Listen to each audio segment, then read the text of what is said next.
You're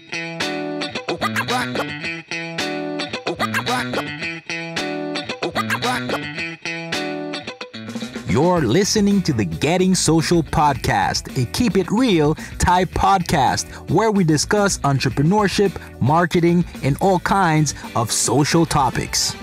Hello, everyone, and welcome to the Getting Social podcast. I am your host, Jeff Policard, and this is episode number 27.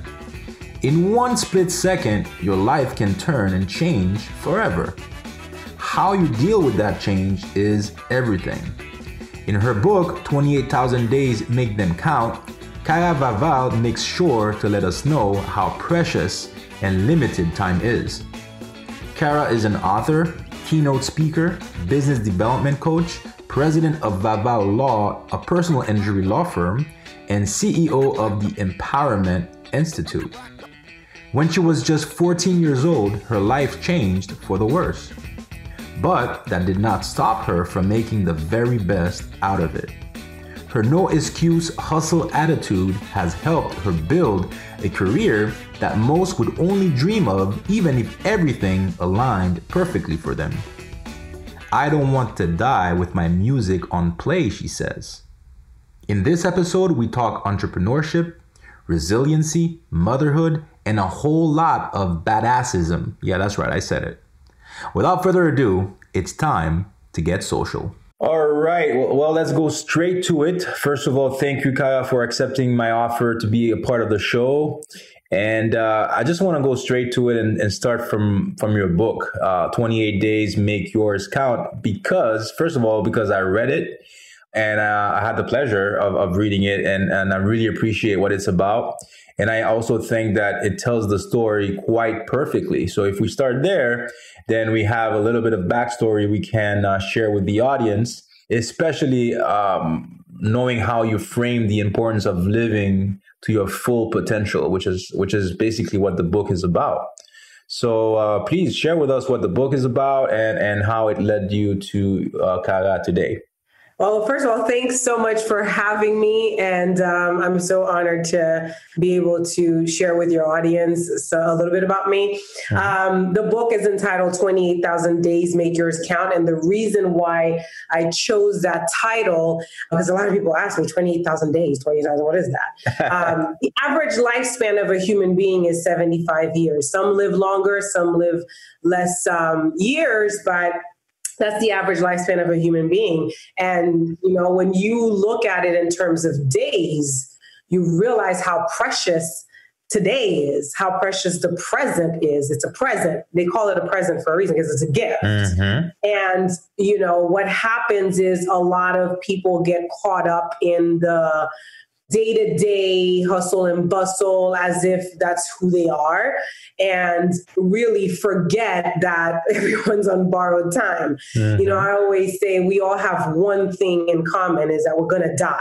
Like, mm-hmm. We're not going to get out of here alive, right? We all mm-hmm. have our death certificate tucked in our back pocket. We just don't know what date's on it. Whoa. And so, you know, that's really what is so. True, though. Yep. Yeah, that's what it is. And, so for me, it was really to wake people up to that reality. And so I figured using something that would have people research the title of the book, like what does it mean? Then they would automatically get what angle I'm taking with this book.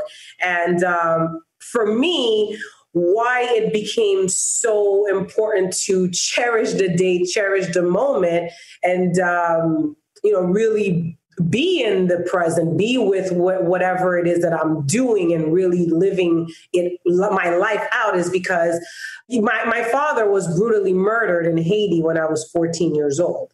And he was 42 years old. And that will really give you perspective on how short life can be and how the today is really all you got.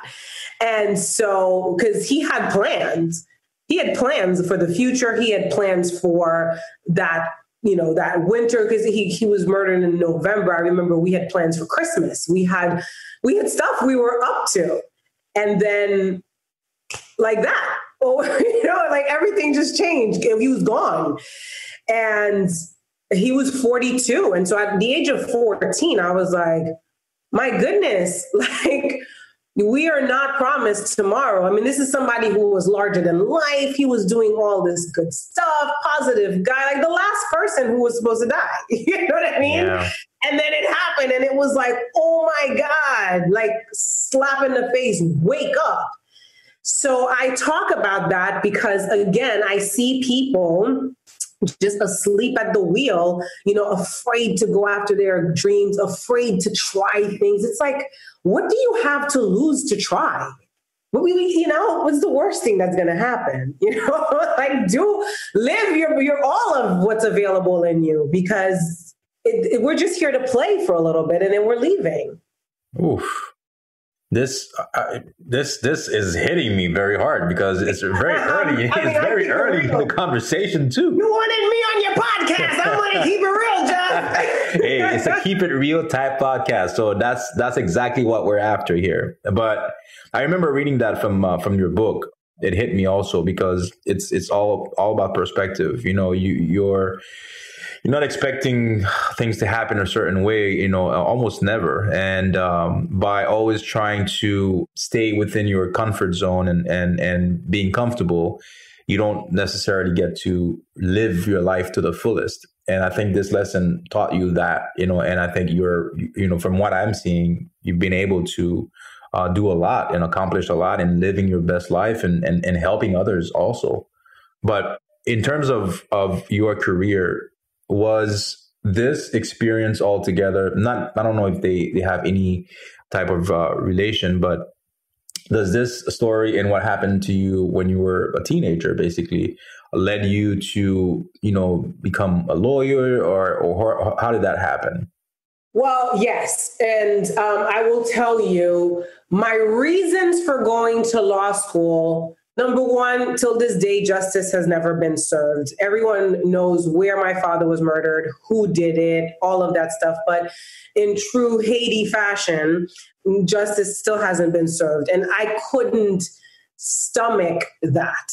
One of the reasons why I left Haiti, I was 16 years old, and I left Haiti without my mother's blessings. I moved to New York and I needed the hell out of that place.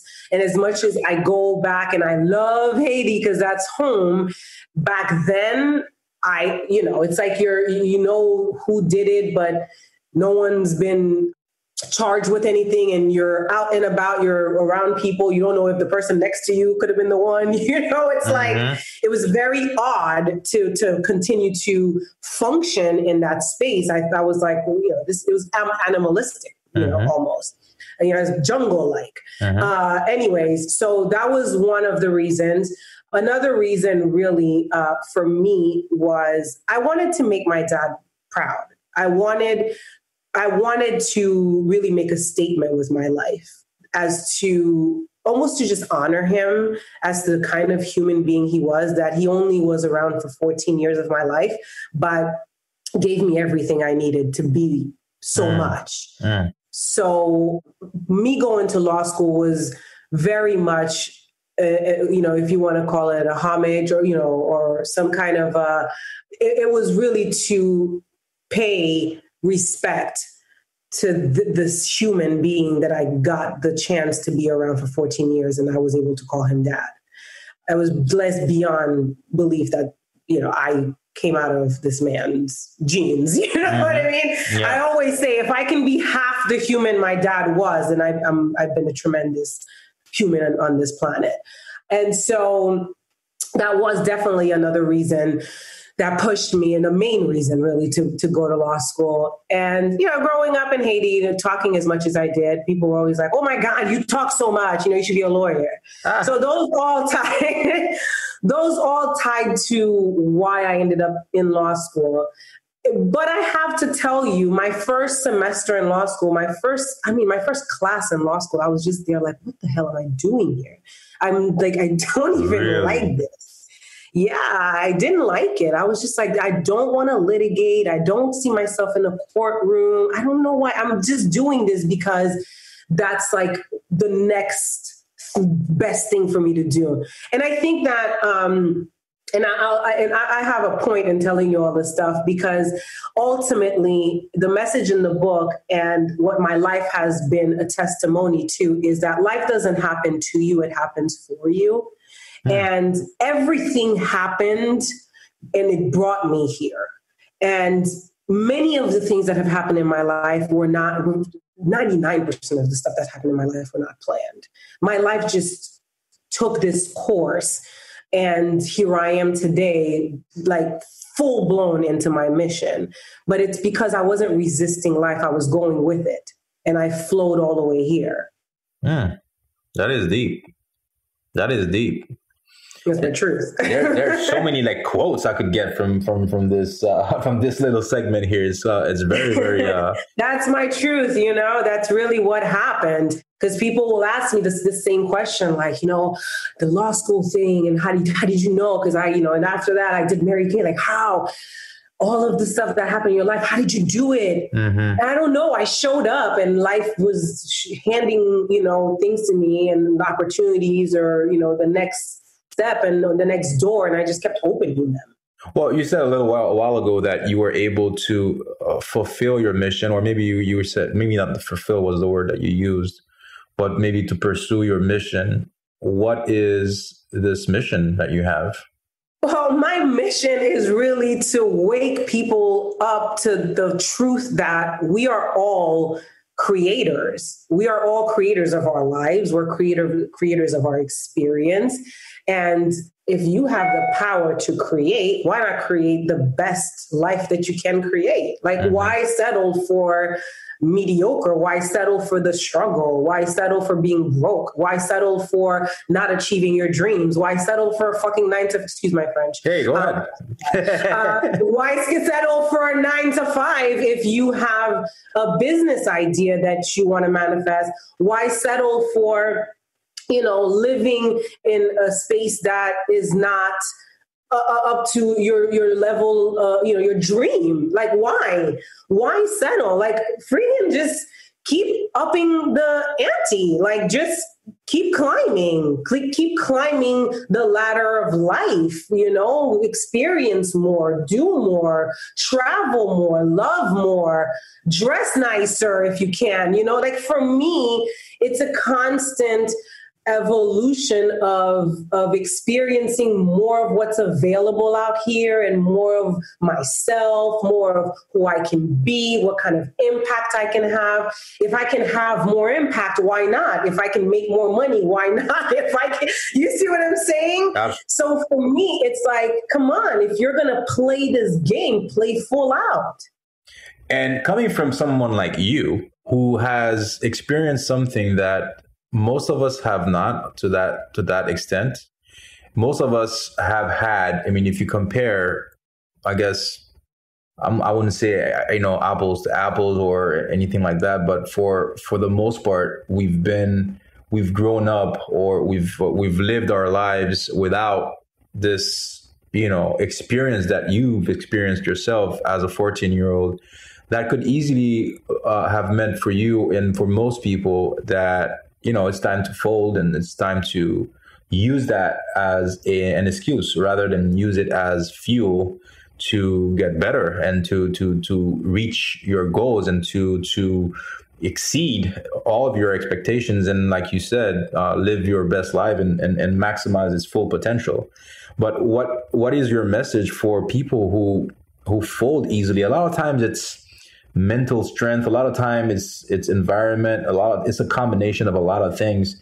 Ultimately, it all boils down to you. Obviously, that's always going to be the common denominator. But there's also other circumstances that influence people to fold. What would you say to them? Well, okay, it's always you against you, right? Yeah. And so even your environment, it's still you against you, whether you're going to stay in that environment or not, right? So I held on to a statement someone had made when my dad died. Everything happens for a reason. And I held on to that until I understood the reason. And I got to understand the reason. And I wouldn't take another journey against my journey. I am who I am because of my journey.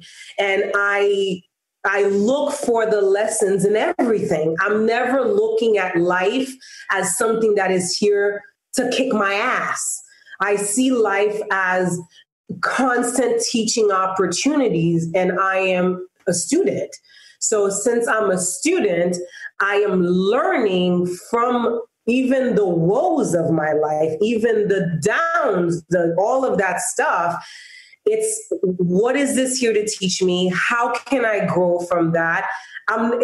When you are at a fork in life, like the ones that I've been in, where you can either go into deep depression or choose to rise above your circumstance, it's a clear choice for me. I'm not going to take my 28,000 days and wallow in misery. And I've seen people around me do that, very close people. And you can't save everybody. But my choice was, I'm going to look at this as something that I don't understand it right now, but it's going to reveal itself to me. And some things you can't understand right away. I know some things I'm going through right now in my life. I know why they're happening. And, and so you can find the reason right away. Sometimes you have the reason will come to you delayed, but always stick to the fact that there's a lesson there. There's something there for you to grow from, and it's happening for you, not to you. So instead of being the victim, you are just there to watch your experience unfold, and whatever these circumstances are, you're here to also look for the silver lining. I've always looked for the silver lining. That's the only way to do it. Otherwise, I would have been depressed. I would have been like, deep end, very deep end. I couldn't live my life in darkness. I don't know why. And look, I know a lot of people, people may be listening to this and saying, oh, maybe you have the strength and, fortitude and mind or whatever. It's a choice. I chose to rise above it. I chose to make the circumstances of my life work for me. Wow. And you said that you could, when that person told you everything happens for a reason, and you said you held on to that, what do you think that reason is? And I know you've said a lot, and probably all of it is what that reason is, but if you were to summarize it in one quick sentence, what would that be? The reason is that I was placed on this planet to be a beacon of hope for people. I know my purpose. I know why I'm here. I'm not confused. I'm not disillusioned. I'm not walking a path that is not the path of my life. I'm here to be a message of courage. I'm here to be a message of perseverance. I'm here to teach people how to hustle. And for me to have had this kind of hustle that I have, I couldn't have a father financing my life. My dad would have financed my life because he was a hard worker who wanted to give his kids the world. If I had gotten the world handed to me, I wouldn't be on this podcast right now. I wouldn't be inspiring the people I'm inspiring. Your life is not yours. Your life is to serve. Uh-huh. Your life is to inspire.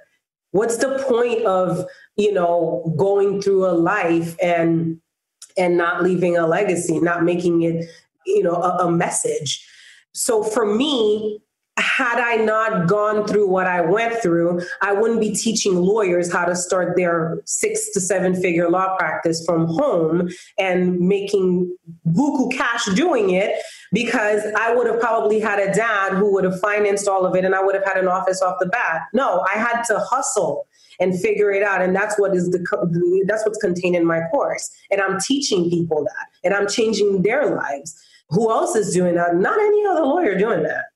Wow, that's the perfect segue, because that's exactly what I was going to ask you about. And I never thought of it this way. So you're thinking about this to a whole new level, a whole different level. So had your dad been alive all this time, you think he probably would have funded your first office and made it a little bit easier for you, which means that you probably would not be able to be in this position that you are right now, teaching young lawyers to do business from home and make a lot of cash.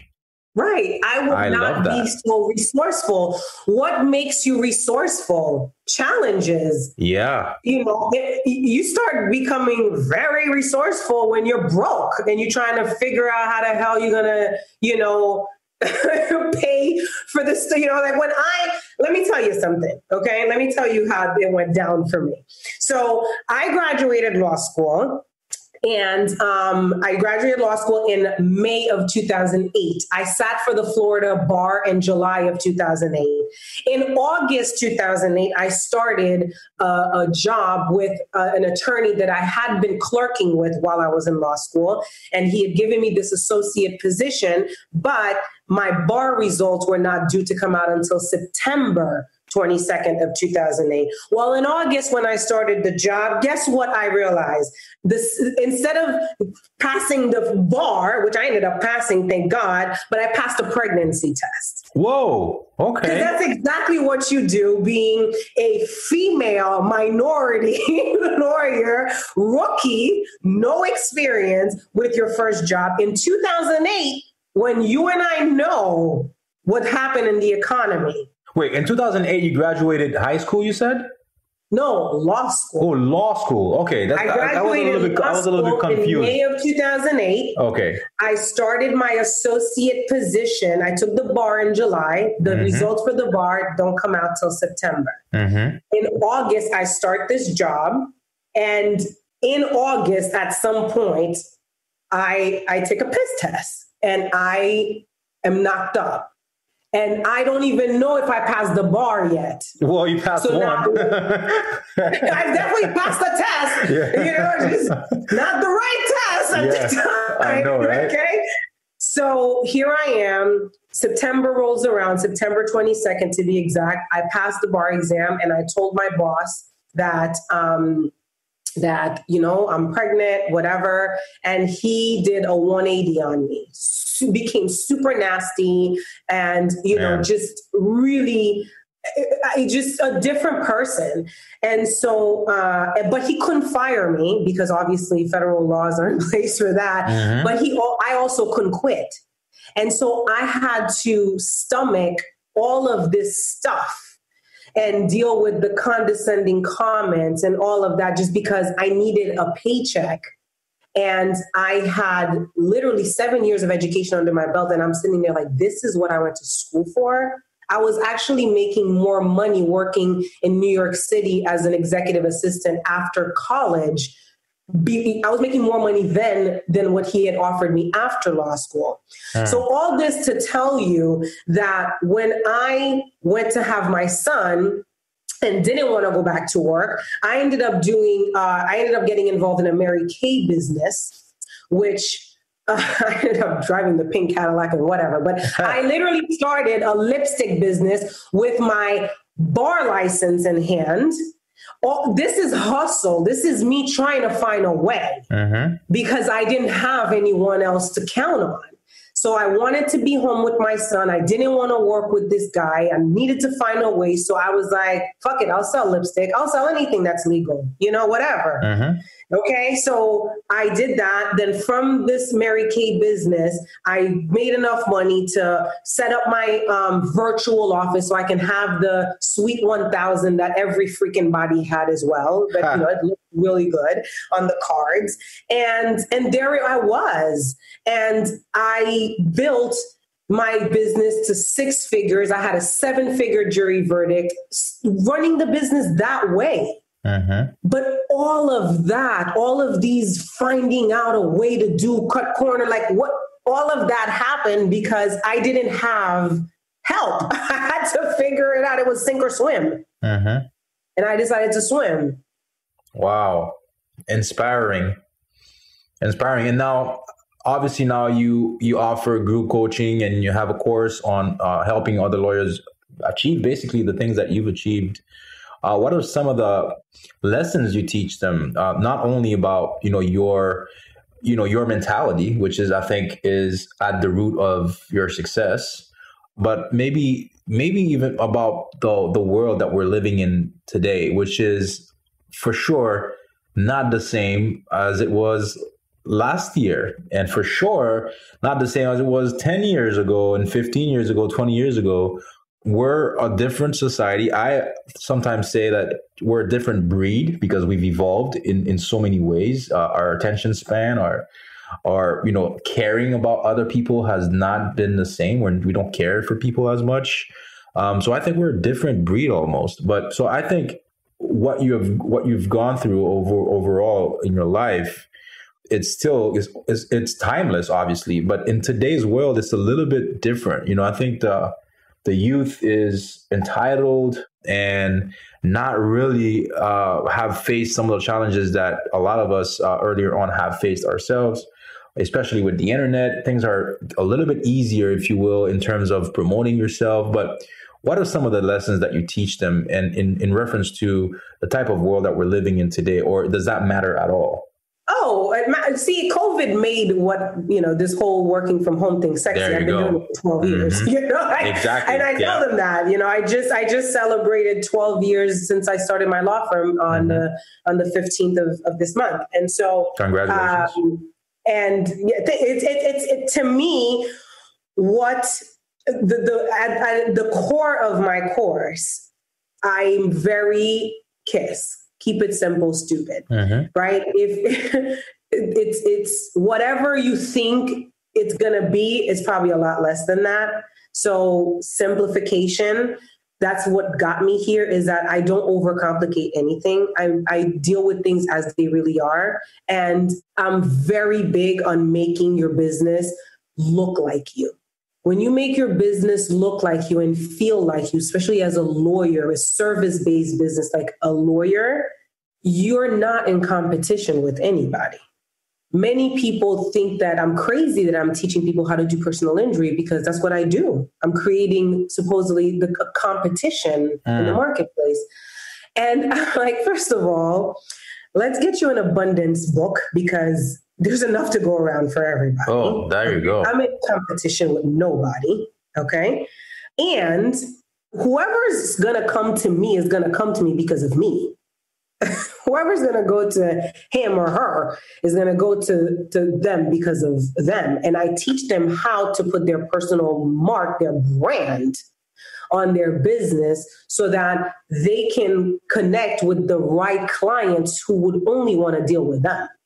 I'm going to interrupt you 1 second, because you said something here, the abundance book, and the mindset that you have in regards to that is amazing. And I'll tell you a short story, because it happened to me, I don't know, maybe 4 or 5 years ago. And it was this guy that I looked up to in terms of sales. He's a great speaker, he's a great talker. That when you're a salesperson, and you're a good salesperson, you're a great talker. And I asked him once, I'm like, man, help me out a little bit here. Some of the clients that you're getting, I want to know how you're getting them and how what your process looks like. And he's like, man, anytime, man, let's have lunch and let's meet up, blah, blah, blah. He was so open to teach me. But we're exactly in the same field, same city, same clients, exactly the same. And I'm like, let me ask you a question. Why are you teaching me this? Because, I might, steal a few of your clients, quote unquote. And he's like, no, it's okay if you do, because he said, you have a phone book here. And at the time that we had, for whatever reason, somewhere we blew the dust off of it, and he grabbed the phone book and he opened, it's a business phone book. And he says, okay, these are the pages. And it's like, maybe, I don't know, 10 pages or maybe less, 5 pages of our industry in marketing, marketing agencies, et cetera, et cetera. And the entire rest of the book, and he opened the entire book, that these are all the businesses that are in the South Florida area. Now, do you think that these 5-6 pages are enough to even cater to those, millions of businesses? No. So whether you become my competition or not, it really doesn't matter. And I'm like, man, I never thought of it this way. And it's exactly what you're saying. Yeah, he's not competing. First of all, okay, he is not competing with you. You know why he's not competing with you? Because he knows who he is. He knows what he offers. And all of he could teach you everything. Like, I teach these people everything I know. Ain't nobody can do things like me. No one can do Cara like Cara. You would have to have the Cara sauce. I'm the only one with it. It's not for sale. You can't do it like me, period. When my clients come to me, they know their own, not only are they getting a lawyer, they're getting a coach. My clients come to me for that. My lawyer client, like my law firm clients. Yeah. So they know the content of the person. I'm different. So, and if you end up stealing my, quote unquote, stealing my client, then that person didn't belong to my tribe anyways. And it's fine. Next. I don't have that issue. And the more I've given of what I know, of what I have, the more the more increase that's been bestowed upon me by the universe. So I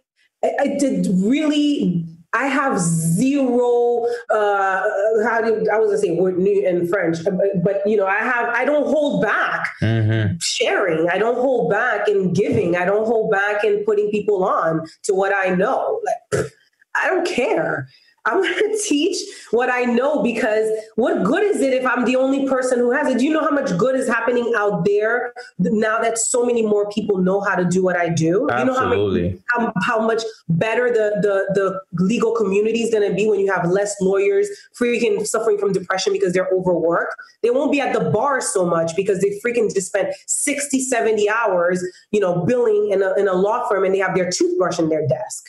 Wow, that's the perfect mindset. That's what we need more of. I love teaching. I love coaching. I love, helping people. That's just something that I always love, because I feel like I learn even more from the people that I'm teaching or coaching. They always say the teacher learns the most. Yeah, I learn so much more. Not only do I learn more about the subject matter itself, because I get to experience it in a different way. I get to dissect it differently. It makes me understand it better. But learning from them and their questions and the way they perceive that specific topic or lesson or whatever makes me understand it even better. So that's something that I'm passionate about. One of the things that I wish I can do in the future is to be either a professor or coach or whatever, regardless of the money, regardless of any of that. It's just because I love shaping young minds as much as possible. And I think it's, for me personally, it might be not an escape per se, but it might be just a way for me to be like, man, I think I can do more. I think I want to do more. And I think we have a responsibility as leaders, entrepreneurs, business people, to influence others, especially with the way society is right now, and I'm happy that we have people like you and doing such an amazing job at helping others. So thank you for that.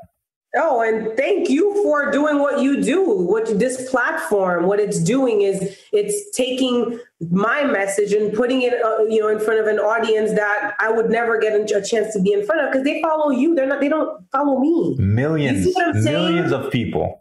See what I'm saying? Like, it's you that they're a fan of. They're a fan of you, and they're a fan of your platform, and you're taking that, my message and other people's messages, and you're giving us an opportunity to land in these people's ears and impact their lives however we're meant to do so. And just to go back to what you were saying about the fact that, it's something that you would like to do, the coaching and everything. Let me tell you something. There's no coincidence. The desires that you have in your heart are not the desires that I have in my heart. Mm-hmm. And whatever is in your heart is meant for you to have. I think that what people don't understand is that, some people, they feel something and they want to do it, but it's like, oh, well, can I? Well, why the do you think it's in you? Why did you even think about it? Mm-hmm. Why do you think God would just put these desires in your heart and be like, oh, you can't have it? Mm-hmm. Like, feel like you could be, a coach, but you can't do it. The reason why you feel like you can do it is because you can do it and you're supposed to do it. Desires are, to me, and I've read enough material to really substantiate and back that up, to me, desires are possibilities seeking expression. There are possibilities that can be, but you just have to give them expression. That's why they're in you. Well said. Well said. And I will, this is something that I'm contemplating, especially nowadays with what's going on. it's the perfect time to... People need guidance, Jeff. People need guidance. Yes, they do. Yes, they People need guidance. You know, some of us have been doing this work of personal development and others just haven't because they've been engulfed in life. You know, you had the good fortune to go into entrepreneurship and freeing your time where you were able to, you know, immerse yourself probably in more books and things like that. You had the time. Not everybody had this gift. And so to whom much is given, much is required. You can't hoard your gifts. You can't keep them to yourself. Well, you're going to die with it. Congratulations. You know, it's like, you know, I always say, I don't want to die with my music unplayed. Whatever I have in me, and you relate to that because you love music. Yeah. Whatever music is available in me, by God, I will play it before I die. Whoa. This is another quote. This is an episode full of quotes. That might be even the title.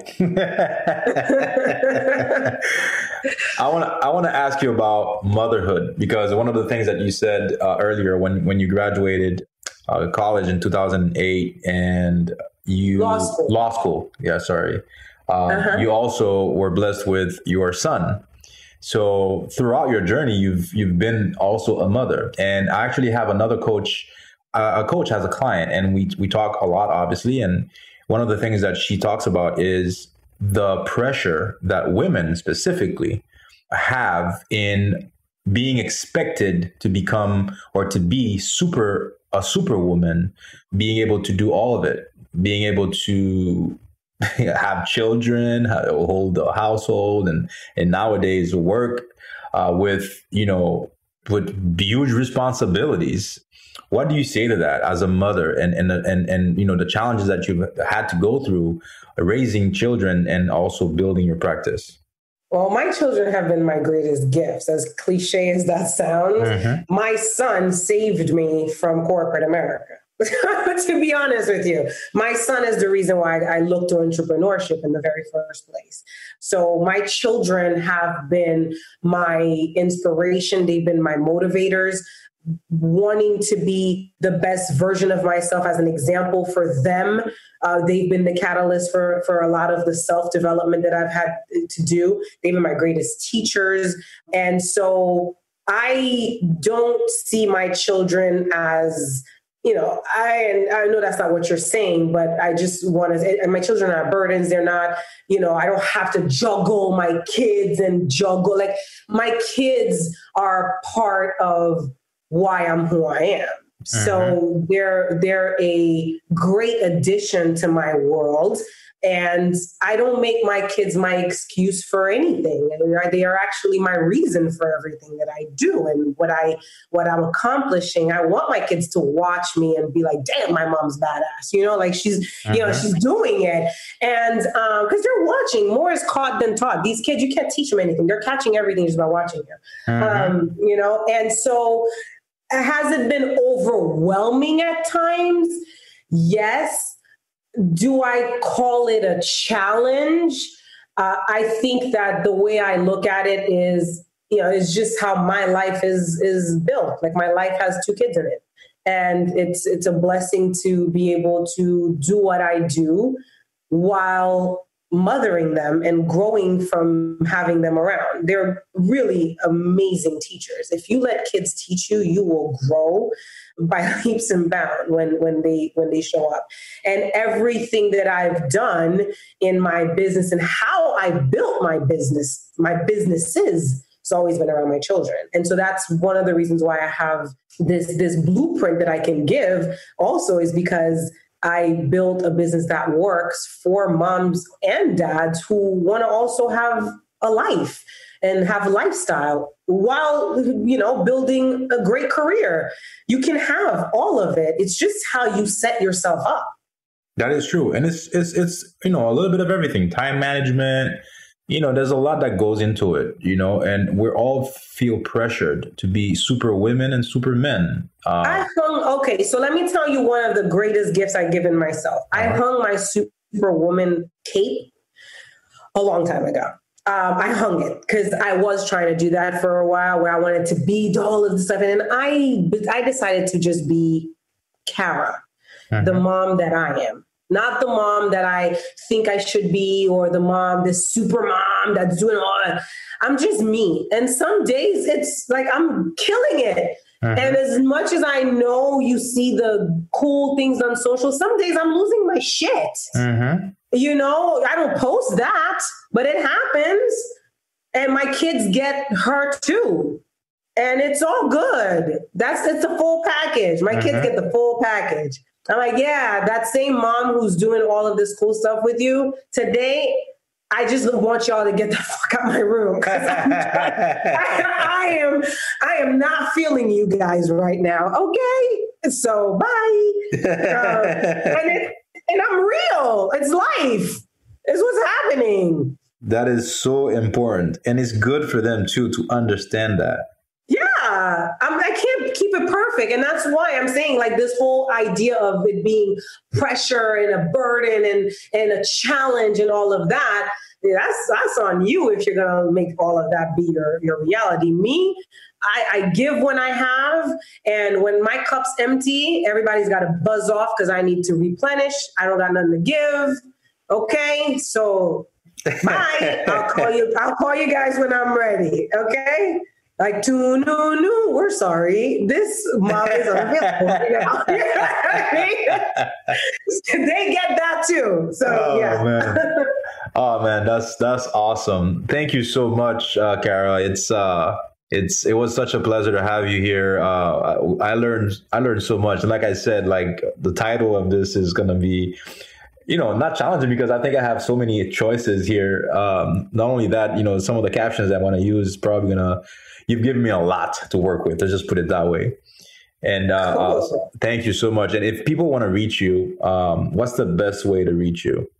They can reach me. Well, I'm on social. Kara Vaval Official is the handle. I'm on LinkedIn. I'm on Facebook, Instagram. I'm on all these platforms. If they want to DM me, they can there. I'm pretty responsive. If they want to email me, they can email me at Kara at the InPowerment, that's InPowermentInstitute.com.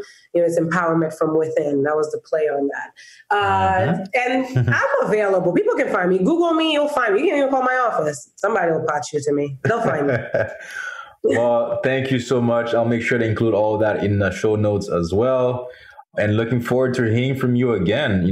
For sure, I want to invite you again pretty soon because I know you have a lot more left to share with us. So I'm looking forward to that. And again, thank you, and stay safe and healthy. And we'll be in touch. Absolutely. Thank you so much for having me. I really enjoyed this. I told you it was going to be fun, you see? It was a lot of fun. Thank you for listening to the Getting Social podcast. If you've made it that far, it means you probably liked it. In that case, leave us a review, subscribe, and please share it with a friend.